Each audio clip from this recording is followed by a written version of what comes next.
Hello everyone, I am सुगम। Welcome back. तो कैसे हो आप सब? आई होप आप सब अच्छे होंगे। स्वागत है आप सभी का आपके अपने एसपी स्टडी यूट्यूब चैनल पर। तो गाइस, आज हम इस वीडियो में आपके लिए लेकर आए हैं जो केमिस्ट्री का आपका 12 मॉडल पेपर है, उसका यहाँ पर आपको फुल सॉल्यूशन मिलने वाला है। ठीक है, तो आप इस वीडियो में एंड तक बने रहें। गाइस, अगर आप भी इस बार का बोर्ड एग्ज़ाम देने वाले हो और इस बार के बोर्ड एग्ज़ाम में आपको भी 90+ स्कोर करना है, तो आप आज से ही इस चैनल से जुड़ जाइए, क्योंकि यहाँ पर आपको मिलेंगे जो आपके ऑल सब्जेक्ट के जो इम्पोर्टेंट क्वेश्चन हैं फॉर बोर्ड एग्ज़ाम एंड जो मॉडल पेपर हैं उनके फुल सॉल्यूशन आपको मिलेंगे इसी चैनल पर। ठीक है, तो अगर आपने अभी तक चैनल सब्सक्राइब नहीं किया है तो आप इस चैनल को सब्सक्राइब कर लीजिए। ठीक है, तो चलिए बिना टाइम वेस्ट के वीडियो को स्टार्ट करते हैं। तो यहाँ पर देखिए, पूरा आपका जो पेपर है वो मैंने बनाया है कि इस बार के बोर्ड एग्जाम के लिए कौन कौन से ऐसे महत्वपूर्ण क्वेश्चन हैं जो आपको तैयार करने हैं। ठीक है, तो पहले यहाँ पर जो आपके विकल्प वाले क्वेश्चन आते हैं उनको देखते हैं। तो फर्स्ट मैंने यहाँ पर लिया है कि 10% द्रव्यमान प्रतिशत वाले ग्लूकोज के 200 ग्राम बिलियन में ग्लूकोज की मात्रा होगी। ठीक है, ऑप्शन देखते हैं पहले। ओके, तो ऑप्शन यहाँ पर हैं 5.0 ग्राम, या फिर 10.0 ग्राम, या फिर 20.0 ग्राम, या फिर यहाँ पर आपका दिया गया 40.0 ग्राम। तो यहाँ पर आपका सही ऑप्शन कौन सा हो जाएगा? तो 10% द्रव्यमान प्रतिशत वाले ग्लूकोज के 200 ग्राम बिलियन में ग्लूकोज की मात्रा होगी। कितनी होगी? 20.0 ग्राम। ठीक है, जो सी नंबर आपका ऑप्शन है ये हो जाएगा आपका राइट ऑप्शन। ठीक है, तो 10% द्रव्यमान प्रतिशत वाले ग्लूकोज के 200 ग्राम बिलियन में ग्लूकोज की मात्रा कितनी हो जाएगी? 20.0 ग्राम। ठीक है, अब इसके बाद यहाँ पर नेक्स्ट देखिए। अब यहाँ पर देखिए, इसके बाद जो आपका नेक्स्ट है वो यहाँ पर दिया गया है, आप देख सकते हो। अगला जो बहुविकल्पीय प्रश्न है तो वो है कि सांद्र H2SO4 की उपस्थिति में फिनॉल को थैलिक एनहाइड्राइड के साथ गर्म करने पर बनता है। तो क्या बनता है? पहले यहाँ पर ऑप्शन देखते हैं। तो यहाँ पर ऑप्शन है कि थैलिक अम्ल, या फिर फिनॉल, या फिर क्विनोन, या फिर फिनॉल फोथेलिन। क्या बनता है? तो सांद्र H2SO4 की उपस्थिति में फिनॉल को थैलिक एनहाइड्राइड के साथ गर्म करने पर फिनॉल फेथिलिन बनता है। ठीक है, जो आपका डी नंबर पर ऑप्शन है ये हो जाएगा आपका right option. First A number पर आपका दिया गया कि थैलिक अम्ल, सी नंबर पर ऑप्शन था कि क्विनोन, एंड वी नंबर पर ऑप्शन था फिनॉल। तो सही ऑप्शन कौन सा हो जाएगा? डी नंबर, फिनॉल फेथेनिल। ठीक है, अब इसके बाद यहाँ पर नेक्स्ट देखते हैं। ओके, जितने भी यहाँ पर आपको क्वेश्चन बताए जाएंगे सारे बोर्ड एग्जाम के लिए इम्पोर्टेंट है, तो इनको आप लिखते चलिए साथ ही साथ। ओके, अब इसके बाद यहाँ पर आप देख सकते हो नेक्स्ट यहाँ पर दिया गया है कि अर्ध सेल का इलेक्ट्रोड विभव निर्भर करता है। कई बार ये आपका क्वेश्चन बोर्ड एग्जाम में आस्क किया गया है। ठीक है, तो क्या है कि अर्ध सेल का इलेक्ट्रोड विभव निर्भर करता है किस पर? धातु की प्रकृति पर। बी नंबर पर ऑप्शन है बिलियन में, धातु आयनों की सांद्रता पर। सी नंबर पर ऑप्शन है तापक्रम पर, एंड डी नंबर पर ऑप्शन है उपर्युक्त सभी। तो अर्ध सेल का इलेक्ट्रोड विभव निर्भर करता है किस पर? तो यहाँ पर जो आपका सही ऑप्शन है तो वो हो जाएगा डी नंबर। ठीक है, उपर्युक्त सभी। अर्ध सेल का इलेक्ट्रोड विभव धातु की प्रकृति पर भी निर्भर करता है, बिलियन में धातु की आयनों की सांद्रता पर भी, तापक्रम पर भी। तो सही ऑप्शन कौन सा हो जाएगा? जो डी नंबर है वो आपको चूज करके लिख देना है। ठीक है, अर्ध सेल का इलेक्ट्रोड विभव धातु की प्रकृति, बिलियन में धातु आयनों की सांद्रता पर और तापक्रम पर निर्भर करता है। ठीक है, इस तरह से आप इसका आंसर लिख कर आओगे। क्लियर? अब इसके बाद यहाँ पर नेक्स्ट देखिए। तो यहाँ पर जो आपका अगला प्रश्न है वो आप देख सकते हो। नेक्स्ट प्रश्न यहाँ पर दिया गया है कि ग्लूकोज या एल्डिहाइड टोलेन अभिकर्मक से क्रिया करके बनाता है। तो क्या बनाता है? Ag2O या फिर Ag या फिर AgCl या फिर AgNH3Cl। तो ग्लूकोज या एल्डिहाइड टोलेन अभिकर्मक से क्रिया करके क्या बनाता है? Ag। ठीक है, ये जो आपका बी नंबर पर ऑप्शन है ये हो जाएगा राइट ऑप्शन। Ag क्या होता है? रजत दर्पण। ठीक है, तो ग्लूकोज या एल्डिहाइड टोलेन अभिकर्मक से क्रिया करके Ag यानी इसको हम क्या बोल सकते हैं? इसको हम बोल सकते हैं रजत दर्पण। ठीक है, और इसका आंसर जो है वो पूरा हमने देखा था जो कल वीडियो बनी थी उसमें। ठीक है, अब इसके बाद यहाँ पर जो आपका नेक्स्ट है इसका समझ आ गया। ग्लूकोज या एल्डिहाइड टोलेन अभिकर्मक से क्रिया करके Ag बनाता है। ऑप्शन क्या आते हैं? फर्स्ट दिया गया था Ag2O या फिर AgNH3Cl या फिर AgCl। तो सही ऑप्शन कौन सा हो जाएगा? B number. अब इसके बाद यहाँ पर नेक्स्ट देखिए। अब यहाँ पर देखिए जो आपका नेक्स्ट है तो वो यहाँ पर आपका दिया गया है, आप देख सकते हो 5 नंबर पर आपका यहाँ पर क्वेश्चन दिया गया है कि क्लोरोफॉर्म का प्रयोग होता है तो किस में होता है? ऑप्शन पढ़िए। फर्स्ट है कीटनाशक के रूप में, इसके बाद सेकंड है एक फफूंदी नाशक के रूप में, इसके बाद थर्ड नंबर पर है औद्योगिक विलायक के रूप में एंड 4 नंबर पर है अवशोषक के रूप में। तो क्लोरोफॉर्म का प्रयोग होता है किसके रूप में होता है? औद्योगिक विलायक के रूप में। ठीक है, यहाँ पर जो आपका सी नंबर ऑप्शन है वो हो जाएगा राइट ऑप्शन। तो औद्योगिक विलायक के रूप में क्लोरोफॉर्म का प्रयोग होता है। क्लियर, ये जो आपका ऑप्शन है वो हो जाएगा राइट ऑप्शन। ठीक है, अब इसके बाद यहाँ पर नेक्स्ट देखते हैं।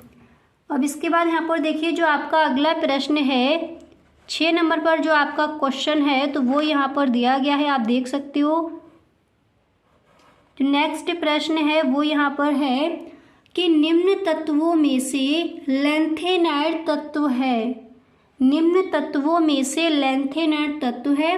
ऑप्शन देखिए, फर्स्ट है कि Ra एंड सेकेंड ऑप्शन है Ce, यहाँ पर थर्ड ऑप्शन है Ac एंड 4 नंबर पर है Zr। तो निम्न में से लैंथेनाइड तो कौन सा हो जाएगा? बी नंबर ऑप्शन हो जाएगा राइट ऑप्शन। तो ये हो जाएगा Ce। ठीक है, क्वेश्चन क्या था कि निम्न तत्वों में से लैंथेनाइड तत्व है तो कौन सा है? बी नंबर पर जो आपका ऑप्शन दिया गया है ये हो जाएगा आपका राइट ऑप्शन। ठीक है, तो जो विकल्प वाले आपके क्वेश्चन होते हैं वो आपने देख लिए। ये आपके इस बार के बोर्ड एग्जाम के लिए इम्पोर्टेंट है और इन सारे प्रश्नों को आपको लिख लेना है। ठीक है, अब इसके बाद नेक्स्ट प्रश्न देखते हैं। अब इसके बाद यहाँ पर आप देख सकते हो जो आपका अगला प्रश्न है तो वो यहाँ पर दिया गया है। जो नेक्स्ट क्वेश्चन है उसको आप देख सकते हो। देखिए अगला प्रश्न है कि अर्धपरागम्य झिल्ली क्या होती है? अर्धपरागम्य झिल्ली क्या होती है? तो जब आप इस प्रश्न का आंसर लिखोगे तो सबसे पहले यहाँ पर आपको हेडिंग डालनी होगी अर्धपरागम्य झिल्ली। ठीक है, और फिर आप लिखोगे कि अर्धपरागम्य झिल्ली एक। इसके बाद यहाँ पर आपको लिखना है, देखिए पहले आपको हेडिंग डाली है अर्धपरागम्य झिल्ली एंड उसके बाद आपको लिखना है कि अर्धपरागम्य झिल्ली एक प्राकृतिक अथवा कृत्रिम सतत सीट या परत होती है। ठीक है, एंड इतना लिखने के बाद फिर आप लिखोगे जिसमें अतिसूक्ष्म दर्शीय छिद्रों का जाल होता है और इन अतिसूक्ष्म दर्शीय छिद्रों से जैसे विलायक के छोटे अणु तो गुजर सकते हैं परंतु विलेय के बड़े अणुओं के गुजरने में बाधा उत्पन्न होती है। ठीक है, तो अर्धपरागम्य झिल्ली क्या है यहाँ पर एक बार दोबारा से देख लीजिए। सबसे पहले आप हेडिंग डालोगे अर्धपरागम्य झिल्ली। ठीक है, उसके बाद आपको लिखना है कि अर्धपरागम्य झिल्ली एक प्राकृतिक अथवा इसके बाद आप लिखोगे कृत्रिम सतत सीट या परत होती है जिसमें अतिसूक्ष्म दर्शीय छिद्रों का जाल होता है और इन अतिसूक्ष्म छिद्रीय अतिसूक्ष्मदर्शीय छिद्रों से जैसे विलायक के छोटे अणु तो गुजर सकते हैं, परंतु विलेय के बड़े अणुओं के गुजरने में बाधा उत्पन्न होती है। ठीक है, वो हो जाएगी अर्धपारगम्य झिल्ली। ठीक है, इसके बाद आप यहाँ पर ब्लैक पेन से लिखोगे उदाहरण। इसमें आप लिखोगे चर्मपत्र, अंडे की झिल्ली, कॉपर, फेरोसाइनाइड झिल्ली आदि अर्धपरागम्य झिल्लियाँ हैं। ठीक है, आपको उदाहरण डालकर इस तरह से ये लिख देना है। क्लियर। अब इसके बाद यहाँ पर जो आपका अगला क्वेश्चन है उसको देखते हैं। अब देखिए यहाँ पर जो आपका नेक्स्ट प्रश्न है तो वो यहाँ पर दिया गया है कि अपचायी शर्कराएं कौन सी हैं, रासायनिक क्रियाओं द्वारा उत्तर की पुष्टि कीजिए। ठीक है, और आपका फर्स्ट क्वेश्चन क्या था, वो आपने देखा कि अर्धपारगम्य झिल्ली क्या होती है, इसका उदाहरण क्या हो जाएगा वो आपने देख लिया। अब यहाँ पर नेक्स्ट प्रश्न है कि अपचायी शर्कराएं, हाँ, तो आपका अगला प्रश्न है कि अपचायी शर्कराएं कौन सी होती हैं, रासायनिक क्रियाओं द्वारा उत्तर की पुष्टि कीजिए। तो जब आप इसका आंसर लिखोगे तो सबसे पहले आपको यहाँ पर फर्स्ट हेडिंग डालनी है अपचायी शर्कराएं। ठीक है, एंड इसके बाद यहाँ पर आप लिखोगे कि वे सभी कार्बोहाइड्रेट्स जो फेलिंग विलयन को क्यूप्रस ऑक्साइड यानी Cu2O के लाल अवक्षेप या टॉलन अभिकर्मक को सिल्वर में अपचयित कर देते हैं, अपचायी शर्कराएं कहलाती हैं। एक बार दोबारा से देख लीजिए कि अपचायी शर्कराएं आखिर क्या है।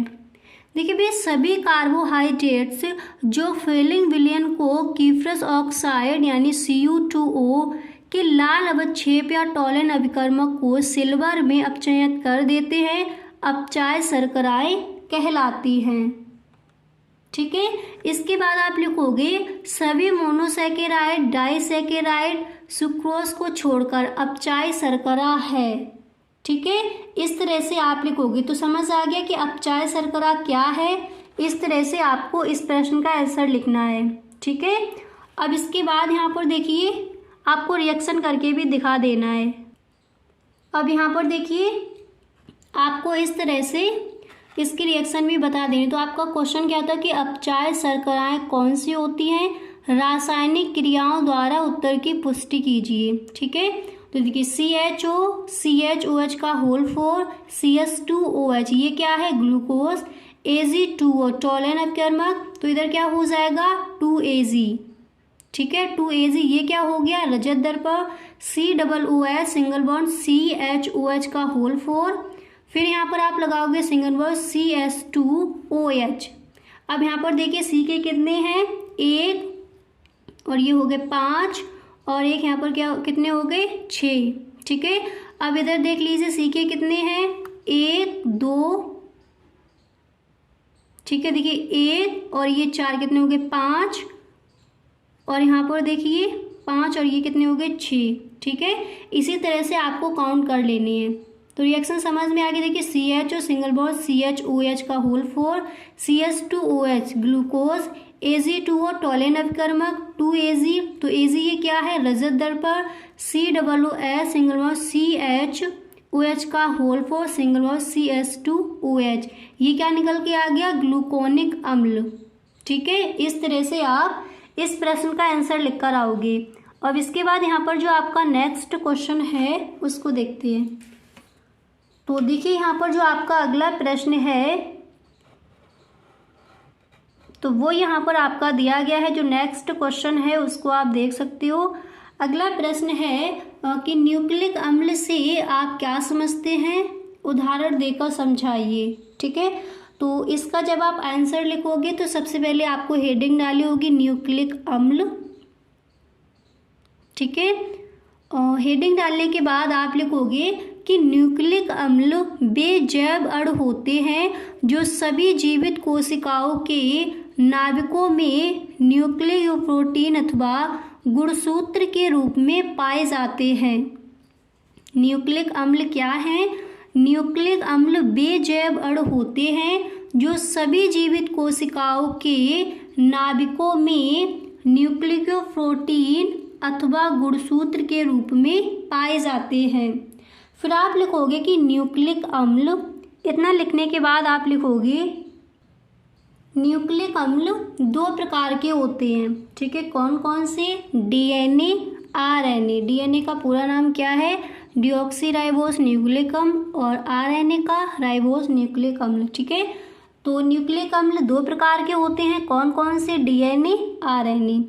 अब इसके बाद जो यहाँ पर आपका नेक्स्ट प्रश्न है, इसको देख लीजिए। अगला क्वेश्चन यहाँ पर है कि किसी प्रथम कोटि की अभिक्रिया का वेग स्थिरांक 6.93 इंटू 10⁻⁻1 मिनट है। इस अभिक्रिया की अर्ध आयु की गणना कीजिए। एक क्वेश्चन आपका आता है ये, ठीक है। तो इसको भी आपको देख लेना है। तो देखिए किस तरह से आपको करना है। प्रथम कोटि की अभिक्रिया का अर्ध आयु काल का सूत्र क्या होता है? यहाँ पर देखिए, प्रथम कोटि की अभिक्रिया के लिए अर्ध आयु काल का आपका सूत्र होता है T½ बराबर 0.693/K। ये क्या है? वेग स्थिरांक है। तो यहाँ पर आपका देखिए, हाँ, वेग स्थिरांक K बराबर कितना दिया गया है? 6.93 इंटू 10⁻⁻1, ठीक है। इसके बाद इधर क्या हो जाएगा? 0.693, और अर्ध आयु काल का जो आपका सूत्र होता है उसको लगाकर फिर आप यहाँ पर कर दोगे कि यहाँ पर देखिए, फिर आपका हो जाएगा T½ बराबर 0.693/0.693। जब इसको हम हल करेंगे कितना आ जाएगा?